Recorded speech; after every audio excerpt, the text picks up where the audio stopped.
नमस्कार दोस्तों, मेरा नाम है चिराग गुठी, मेरे साथ हैं हैदर भाई। आज जब बात करेंगे कंगना रनौत और जावेद अख्तर, जो दोनों स्टार्स हैं, उनकी कंट्रोवर्सी के बारे में।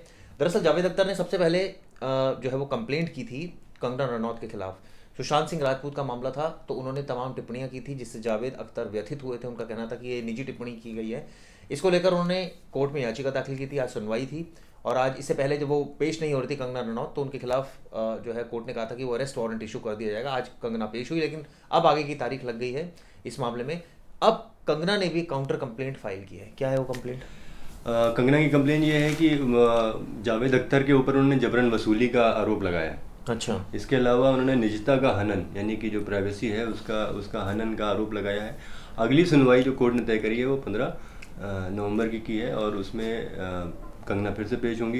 हालांकि कंगना के जो वकील थे उन्होंने इस बार भी ये दलील दी थी कि उनको कोरोना के लक्षण हैं, इसलिए वो आ नहीं सकती। अच्छा। लेकिन बहरहाल कोर्ट की सख्ती की वजह से उनको आना पड़ा, और अब उनको अगली तारीख मिल गई। अगली तारीख में ये फैसला किया किया जाएगा कि आगे क्या कार्रवाई होनी है। तो सुशांत सिंह राजपूत का मामला था दोस्तों, उसको लेकर कंगना रनौत ने जावेद अख्तर को क्यों लपेट दिया? देखिए, उस टाइम कंगना रनावत बहुत फॉर्म में थी। हम्म। अगर आपको याद हो तो वो लगातार नेपोटिज्म के आरोप लगा रही थी। नेपोटिज्म के दायरे में उन्होंने बहुत सारे स्टार्स को लिए थे, जिसमें अब अगर टेक्निकली देखा जाए तो जावेद अख्तर के बेटे फरहान अख्तर हैं। हालांकि फरहान अख्तर पहले गीतकार थे और फिर करते करते वो अब एक्टर बन गए। तो वो सबको उसमें लपेटे में ले रही थी। अच्छा। चाहे वो करण जौहर हो, सलमान खान हो या बाकी लोग भी हों, सबको वो लपेटे में ले रही थी। और उसमें और ऋतिक उन्होंने रोशन को भी लेती हैं लपेटे में वो। सबको ऋतिक रोशन के साथ तो वो खासकर वो लपेटे में लेती हैं, उनका पुराना रिश्ता है उनसे। तो जावेद अख्तर के ऊपर भी उन्होंने टीका टिप्पणी करी थी, जिससे जावेद अख्तर बहुत आहत हुए थे। उन्होंने मजिस्ट्रेट के सामने कंगना रनावत की कंप्लेन की थी, मानहानि का केस दाखिल। मानहानि का केस दायर किया था, और उसको लेके ये मामला चलता चला आ रहा था। आज यानी कि 20 तारीख को उनको पेश होना था। आज वो पेश भी हुई, और अब हालांकि उनको अगली तारीख मिल गई है। लेकिन सवाल ये है कि कंगना इतना गुस्से में क्यों है। यही समझ नहीं आता कि सब कुछ है, स्टारडम है, और बहुत मेहनत की है, ऐसी बात नहीं। कंगना रनौत ने बड़ी मेहनत की, अच्छी अच्छी फिल्म्स दी हैं, और जावेद अख्तर साहब का भी कोई मुकाबला नहीं है। तो मुझे लगता है इतने बड़े स्टार्स को लड़ना नहीं चाहिए, और लड़कर मतलब ये एक कि नेपोटिज्म, ठीक है, आप विरोध कीजिए। अगर आपको लगता है कि कुछ चीज़ गलत हो रही है, आप विरोध कीजिए। लेकिन जो विरोध करने का तरीका और एक तरह देखिए से अदालती। हाँ, मेरा ये मानना है कि जिनको अंगूर नहीं मिलते वो बोलते हैं कि अंगूर खट्टे हैं। लेकिन कंगना के केस में ऐसा नहीं है। कंगना को फिल्में मिल रही हैं। हाँ, सब मिल रहा है। मतलब ऐसा नहीं है कि आप जैसे सुशांत सिंह राजपूत के केस में ऐसा था कि उनको फिल्म नहीं मिल रही थी, उनको फिल्म से निकाल दिया जा रहा था। लेकिन कंगना के साथ ऐसा नहीं है। कंगना लगातार फिल्में कर रही हैं, उनको लगातार फिल्में मिल रही हैं। लेकिन बावजूद इसके वो ज़बरदस्ती लोगों से टेंशन लेना और ज़बरदस्ती विवाद पैदा करना। हो सकता है कि वो लाइमलाइट में भी रहना चाहती हूँ। नहीं, उनको क्या लाइमलाइट, वो तो ऑलरेडी इतनी बड़ी स्टार है। स्टार हमेशा जब उनकी फिल्में आने वाली होती हैं तो ये चीज़ें होती हैं। कई बार लेकिन ऐसा भी होता है कि उनका मन भी होता है कि ठीक है, देश में एक गंभीर समस्या है, अगर नेपोटिज्म उनको लगता है कि बहुत बड़ा इशू है, तो इसलिए मैं इस पर बोलूंगी। जैसे आप स्वरा भास्कर को देख लीजिए, वो अक्सर बोलती हैं। वो तो हर अक्सर एकदम बिल्कुल तो स्वरा भास्कर के साथ प्रॉब्लम है उनको। उनकी लास्ट फिल्म आपने कब देखी? मुझे तो याद भी नहीं कौन सी फिल्म में है वो, मैं मुझे वो तो। अगर ये करती हैं तब तो वो लॉजिकल है कि भाई चलो ठीक है, पब्लिसिटी के लिए कर रही ताकि वो लाइमलाइट में आ जाए और उनको फिल्में ऑफर होने लगे या फिल्में मिल जाए। लेकिन कंगना के साथ ऐसा नहीं है।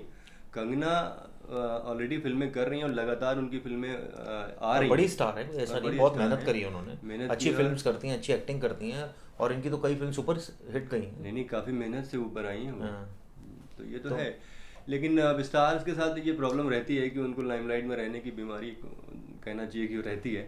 तो ठीक है, लेकिन इस बार मामला चूंकि अदालत तक पहुंच गया है तो इसलिए थोड़ा सीरियस है। लेकिन अब जो काउंटर कंप्लेंट की है कंगना रनौत ने, उसमें तो उन्होंने कहा है कि वो जबरन वसूली का मामला अब है। कौन सी जबरन वसूली की जा रही थी, मतलब कौन सा, ये समझ नहीं आ रहा। ये तो फैक्ट्स देखिए, होता क्या है कि अपने केस को थोड़ा सा मजबूत करने के लिए आपको कुछ काउंटर एलिगेशन लगाने पड़ेंगे। ठीक है, और वही कंगना के वकील ने किया, जो सिद्दीकी साहब हैं, उन्होंने बिल्कुल वही काम किया। उनके ऊपर उल्टा आरोप लगा दिया कि इन्होंने जबरन वसूली का कोशिश की और उनका जो निजता है उसको हनन करने की कोशिश की। तो ये बहुत आम है क्रिमिनल केसेस में या फिर जो कोर्ट के केसेस होते हैं। लेकिन अब देखना ये है कि लेकिन कंगना के साथ एक चीज़ और भी है, काफ़ी वोकल है बोलने में।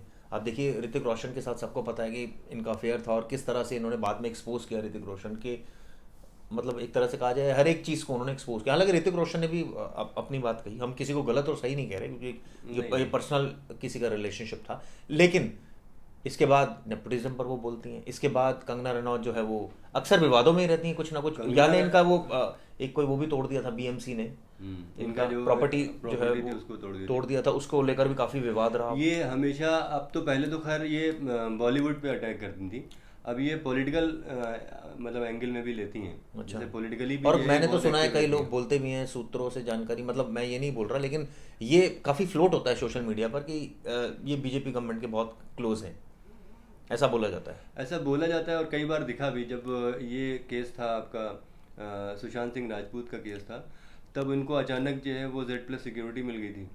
आपने देखा होगा तस्वीरें, वो लगातार जो है जब वो मुंबई आ रही थी, और ये तभी का मामला है जब बीएमसी इनके घर में तोड़फोड़ कर रही थी, तो ये बाकायदा सिक्योरिटी के साथ नहीं आई थी। लेकिन और ये भी बीएमसी था कि उनको गिरफ्तार किया जाना है इस वाले केस में, तो उनको बाकायदा सिक्योरिटी मिली हुई थी। और वो तस्वीरें आपने भी देखी थी कि वो एयरपोर्ट से कैसे एग्जिट ले रही थी और सिक्योरिटी के साथ। तो पॉलिटिकल थोड़ा सा इन्फ्लुएंस तो है ही है, इसमें कोई डाउट नहीं है।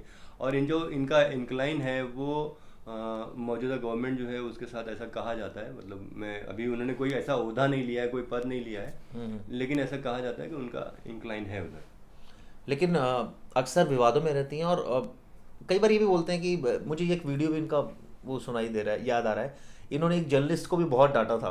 आपको याद होगा कि आप मेरे खिलाफ इतना नेगेटिव लिखते हो, इतना गंदा कैसे सोच लेते हो, याद है? ये एक वीडियो बड़ा वायरल हुआ था। तो उस जर्नलिस्ट ने भी लगातार अटैक किया था, ज़बरदस्त तरीके से अटैक किया था, और ये कहा था कि आप मुझे ऐसे नहीं बोल सकते कि आप जो मुझे फेवर की बात कर रहे हैं, आपने कब फेवर किया, मुझे कब फेवर दिया। मतलब वो जर्नलिस्ट भी इनके पीछे पड़ गया। तो मुझे याद है कोई प्रेस कॉन्फ्रेंस थी आई थिंक वो, और उसमें उनकी जो पीआर थी उसने पूरा मैनेज किया था, उस समय सिचुएशन को कंट्रोल करने की कोशिश की थी। तो कंगना रनौत, मैं ये नहीं कह रहा। कंगना और विवादों का जो रिश्ता है ना, वो उनके करियर की डे वन से है। जब वो फिल्मों में आई, वो शायद भाग कर, मुझे याद है वो शायद भाग गई थी घर से, ऐसा भी कुछ था। वो घर उनको से भाग इंटरव्यू के में आई दी और थी। यहाँ आई। यहाँ पे आने के बाद जो उन्होंने पहली फिल्म करी, उसके फौरन बाद उनका आदित्य पंचोली के साथ विवाद शुरू हुआ। आदित्य पंचोली आपको याद होगा, बड़े एक्टर थे 90s में। उनमें उनके साथ बहुत मतलब एलिगेशन उनके ऊपर लगाया गया, वो केस भी चला। आदित्य पंचोली के साथ उनके विवादों की शुरुआत हुई। फिर उसके बाद जब इमरान हाशमी के साथ फिल्में हुई तो उनके साथ कुछ कुछ विवाद हुआ।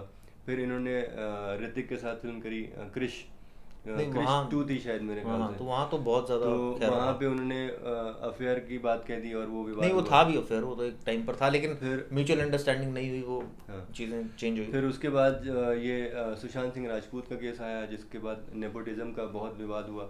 हालांकि नेपोटिज्म पे एक बार इनकी करण जौहर के साथ भी विवाद हो चुका है। कॉफी विद करण में ही शायद हुआ था मेरे ख्याल से, तो उसमें भी विवाद हो चुका है। और अब ये इनका बिल्कुल लेटेस्ट तो विवाद मतलब है। लड़ती रहती हैं पर किसी न किसी से। हाँ, कह सकते पैसा है, हैं। सब कुछ है, फिर भी लड़ती रहती है। पैसा भी है, फेम भी है, सब और कुछ। लेकिन ये भी फैन फॉलोइंग हो भी सकता है वो ये सोचते हो कि भाई इतने इंपॉर्टेंट इश्यूज हैं, देश के इश्यूज हैं, मैं उनके बारे में डिस्कस क्यों नहीं करूं और उसके बारे में एक्सपोज क्यों नहीं करूं। और हाँ बल्कि मुझे बिल्कुल। याद है, एक चीज़ और भी याद आ रही है हैदर भाई, कि इनके ऊपर कुछ ये योगा, याद है कि इनका वीडियो आया था इसमें योगा कर रही थी ये। कई लोगों ने कई तरह के आरोप भी लगाए, मतलब अभी जैसे ये बहुत यहाँ पे इन्होंने संस्कार को लेके और बहुत सारी चीज़ों लेके बहुत सारी बातें करी थी। बीच में ये अभी जस्ट कल से महीने भर पहले की बात होगी या उससे कम की बात है, ये विदेश यात्रा पे गई। वहाँ पे इन्होंने एक ऐसी ड्रेस पहनी जिसको लेके बहुत कंट्रोवर्सी हुई, उसको लेके बड़े विवाद हुए, लोगों ने अलग अलग तरह कमेंट किए सोशल मीडिया पे। तो उनका ये कहना था कि वो यहाँ पे इस तरह की बातें करती हैं और वहाँ जाके वो ऐसे मतलब जो कमेंट थे उसके बारे में बता रहा हूँ कि भद्दे कपड़े उन्होंने पहने हुए थे। तो ठीक है, मतलब उनके साथ ये है कि कुछ ना कुछ लाइफ में होते रहना चाहिए, हैपनिंग होता रहेगा तो लाइफ चलती रहेगी। लेकिन एकदम। बहुत डेयरिंग है, क्योंकि जिस तरह से घर छोड़ आई थी और एक्टर बनने का हाँ, पूरा हाँ। सोच लिया था, और स्ट्रगल भी बहुत किया, ऐसी बात बहुत नहीं है, बहुत बहुत बहुत मेहनत की है। चलिए खैर, ये केस का क्या हश्र होगा। और जावेद अख्तर साहब भी बड़े संजीदा आदमी है, ऐसी बहुत बात नहीं है। सुंदर, हाँ। और अगर वो कुछ बात बोल रहे हैं तो व्यथित हुए हैं, वो भी तभी बोल रहे हैं, नहीं तो जावेद अख्तर साहब एक ऐसे इंसान हैं जिन्होंने न सिर्फ देशभक्ति के बहुत सारे गाने भी दिए, इसके अलावा भी वो लगातार मतलब समाज में जो फैली बुराइयां हैं उनको लेके बोलते रहते हैं। अगर वो बुराइयां मतलब सामाजिक हो तो भी, धार्मिक हो तो भी, कई बार वो मुसलमानों को बहुत हड़काते हैं, मुसलमानों के जो रीति रिवाज हैं उनको लेके बहुत हड़काते हैं वो। तो और जो सामाजिक जो कुरीतियां हैं उनके बारे में लगातार बोलते रहते हैं। राज्यसभा मेंबर रह चुके हैं वो, लगातार मतलब इसमें हैं और वो लगातार समाज के लिए काम करने की कोशिश तो करते अब हैं। सोचो उसके बावजूद उनको ऐसा बोल दिया और उनको दुख हुआ है। हाँ, जाहिर सी बात है, दुख तो होगा कि अगर कोई आदमी जो समाज के लिए कर रहा है उसके बारे में ऐसा बोला जाए। हालांकि ये अपनी अपनी राय है, हो सकता है जो हमारे दर्शक देख रहे हों वो कंगना की बात से इत्तेफाक रखते हों या फिर जावेद अख्तर साहब के बात से इत्तेफाक रखते हों। ये आपका अपना नज़रिया है। हमने आपको खबर बता दी, आज ये खबर थी। कल हम फिर हाजिर होंगे एक नई खबर के साथ। तब तक के लिए नमस्कार। नमस्कार दोस्तों।